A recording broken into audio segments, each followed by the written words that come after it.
Welcome to Talking Football, and after another massive week and a big weekend, it's a lot to talk about this week. Brilliant games during the week there, and a lot of good, interesting games coming up at the weekend. So Barcelona, are they lucky that Bayern Munich have already qualified for the final game that they play? Because I'll tell you what, Benfica will beat Kiev, and that'll leave it to see if Barcelona can qualify, because it's going to be a hard game, and it'll be interesting to see the odds in that game, because there might be some value in there for us to have a go at. Man United qualified. Ralf Rangnick, 63-year-old, gets his chance. Development manager for Lokomotiv Moscow.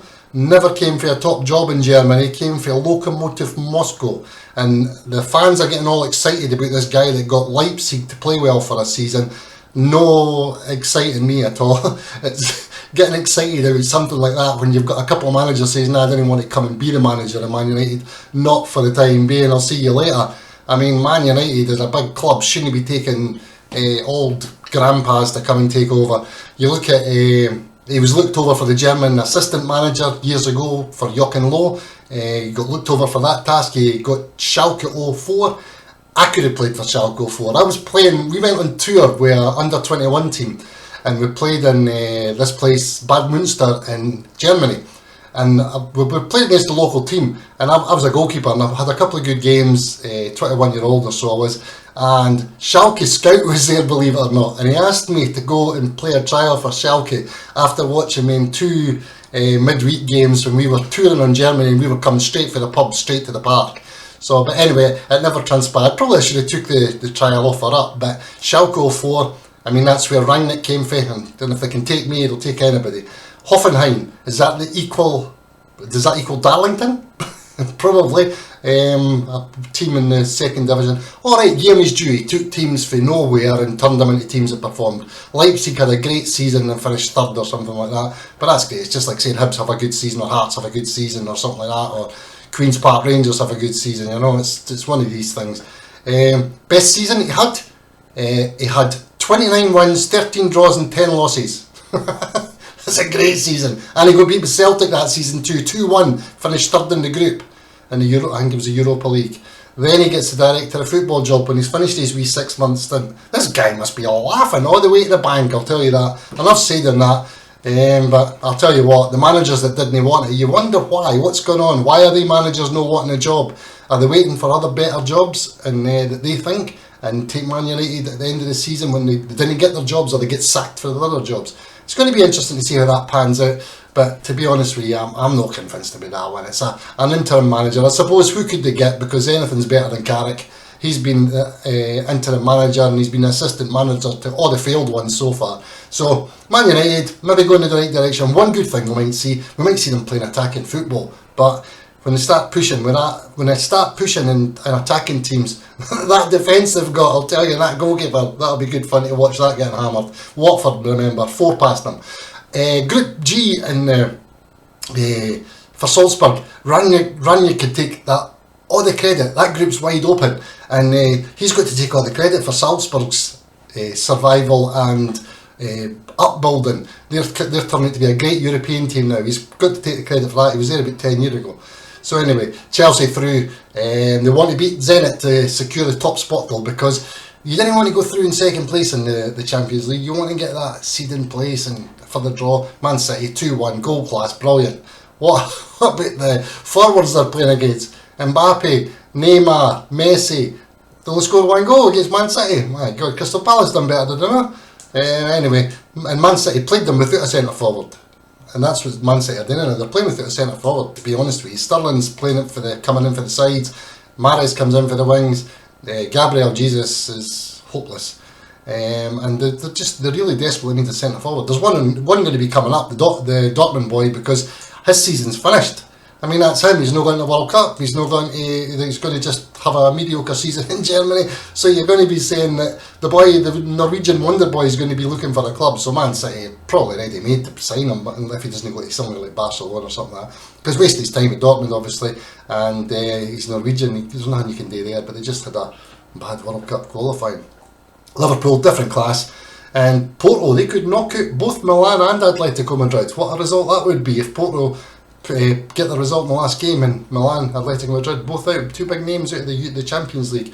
Ajax and Sporting. Sporting's got to be one of the surprise teams of the Champions League this season, I would say, at the expense of Dortmund. And Group D, that went as expected. Real Madrid, Inter, on you go. Europa League, brilliant last game coming up there. Group C, Napoli-Leicester game, that'll be a cracker. Good game to watch as well. West Ham already through. Spurs, they've still got a fight in their hand, struggling to qualify in the Europa League. Conte's got his work out there. They went 1-down at the last weekend and managed to come back. You were always going to see them coming back, but he's got his work out there. There's a lot of mediocre players in that team, and he really needs to get his sorted out. Up to Scotland, Rangers in, Celtic out. Hopeless. As usual, as expected, Celtic got to the cup final last weekend. Rangers, as I told you last week, might struggle against Hibs, and they did. 3-0 down, rapid fire, and apparently the captain or one of their main players, Goldson, turned round at half time and says the rest of the players were out, and they'd already got a goal back. And you can score goals against Hibs, they're no great shakes. I mean, they're into about 7th place in the Premier League. Ross County beat them during the week there, and you've got to really look at, is it more advantageous being in the Europe for Rangers rather than a cup final, or would you rather get to the League Cup final? It's looked as a second-rate trophy in Scotland.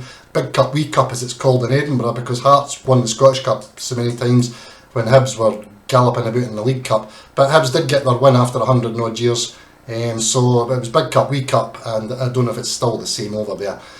Group C, as I say, that's a brilliant game coming up, Napoli-Leicester. That's definitely one to watch. What about the World Cup? Scotland could play Wales again. A few interesting, great games between them and World Cup playoffs in the past. And Joe Jordan's famous one at Anfield, what a game that was. Probably for atmosphere in a game, when you look back even at the highlights of that game, the atmosphere is just incredible. And Scotland and Wales are already talking about playing each other, but I'll tell you one thing, Austria were improving in that group. They got slaughtered by Israel, and then they came back and gave Israel a good doing at the end. And Austria have got the players that could give Wales a game, and Scotland against Ukraine. Scotland are no certainties against Ukraine. The thing that Scotland's got in their favour, Ukraine are quite a negative side. They're not going to come and beat you 3-0. They're only going to get a 1-0 win, and if Scotland get a goal early, hopefully they can hold on to it and go on and get the Hampden crowd behind them, because that's going to play a big task for Scotland, I think, the home crowd against Ukraine. And then anything can happen in Scotland-Wales game if they played. So that's a cracking wee World Cup section there to qualify from. Russia, Poland, Sweden, Czech Republic. It's got to be Poland, Sweden, I would think. I think Poland will beat Russia because they'll be more ambitious. I think Russia, like Ukraine, are a bit negative, looking for 1-0s and things like that. But we'll see what happens there. Portugal, Turkey. My God, that's a hard game for Portugal. I'll tell you, they didn't want to play Turkey in that. Macedonia, North Macedonia against Italy will be a tricky one as well. And then if the two of them struggle through, which they probably will, they've got to play each other. So one of them's going out. Portugal, Italy. One of the two teams missing for the World Cup. It's a shame. If you're a football fan, you just so much want to see the top clubs and the top teams at the World Cup. It's as simple as that. Now we're into the EPL for this weekend. It's another cracking weekend. So many interesting things happening with the Man United situation. At least the circus is over now with Ollie away. I feel sorry for him. That you cannot take anything away from Ollie. He's a Man United man through and through, and he held his head high. Even though he was getting pelters every week, and he was really, really struggling there. He just couldn't, tactically he couldn't change a game when he went 1-0 down. And whether the players were on his side or no, he might have had a problem there, because, I don't know, the players just didn't seem to battle for him, you know. Arsenal, Newcastle. He's going to be in the dugout. How's going to be in the dugout? It's going to make no difference. You've got to be an Arsenal to win that one.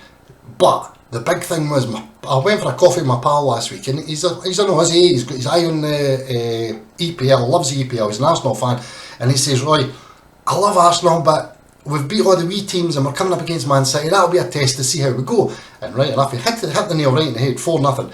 And that was exactly what he thought would happen, which was very good, because I must admit I gave Arsenal a wee bit more credit, and I thought they'd give City a game. I thought they'd lose, but I thought they'd give them a game. But Arteta blew that with his carry on in Arsenal-Liverpool, and his argument with Klopp. I mean, the minute he started arguing on the sideline, his players seem to lose the plot as well. And it's just one of these things. Klopp's an expert on that sideline, and he'll get you wound up.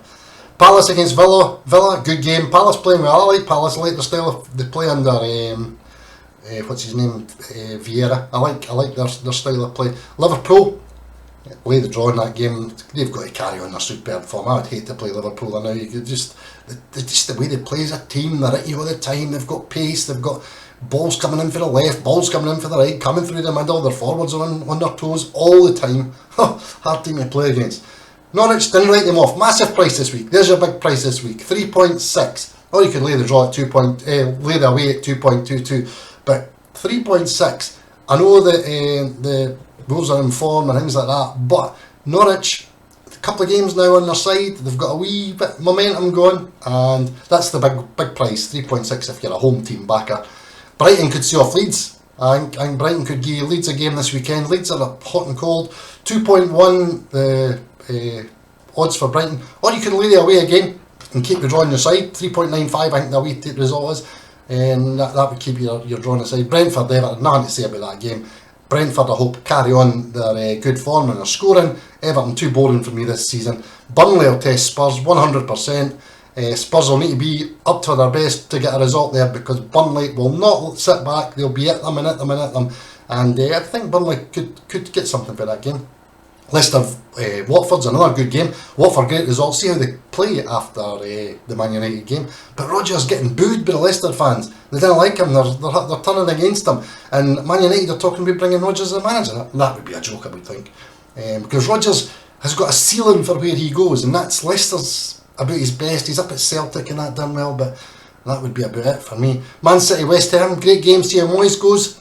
Antonio rested during the week, so he's keeping his player ready to go. So Antonio, he's obviously having a go at the highest league position that West Ham can obtain, so he's going to play Antonio. Brilliant, great to see him resting good players and having a go against Man City. That'll be interesting. Chelsea, Man United, baptism on fire for Rangnick. I don't think he'll be picking the team. It'll be Carrick again, and so it'll be the usual carry on. 2-0 victory against Villarreal, so we can't take it away from Man United. Good result, and hopefully that he can keep the pace in the team, and if the defence can defend, they should get maybe something in the game, but I would doubt Chelsea. Far too busy, far too quick. But Chelsea's defence take chances at the back, and if Man United, because Man United, there's no doubt about Rashford, Ronaldo, and that, they get a chance. They only need one chance, they'll take it, and they can obviously get stuck into a Chelsea defence that's going to take chances. So it'll be interesting to see how that pans out in the early part of that game. If Man United go behind, I think it'll be hard to keep their heads up. So this week in the Premier League, I would be looking to lay the draw in the Liverpool game. This is serious money. Liverpool drawing, lay the draw in the Liverpool game, lay the draw in the Arsenal game, or back the home. You need to decide whether you want to back home teams, or lay draws or layaways. Find out what suits you best, suits your betting style, and have a go at that. But as I say, lay the draw in the Liverpool game, lay the draw in the Arsenal game, or back the home team.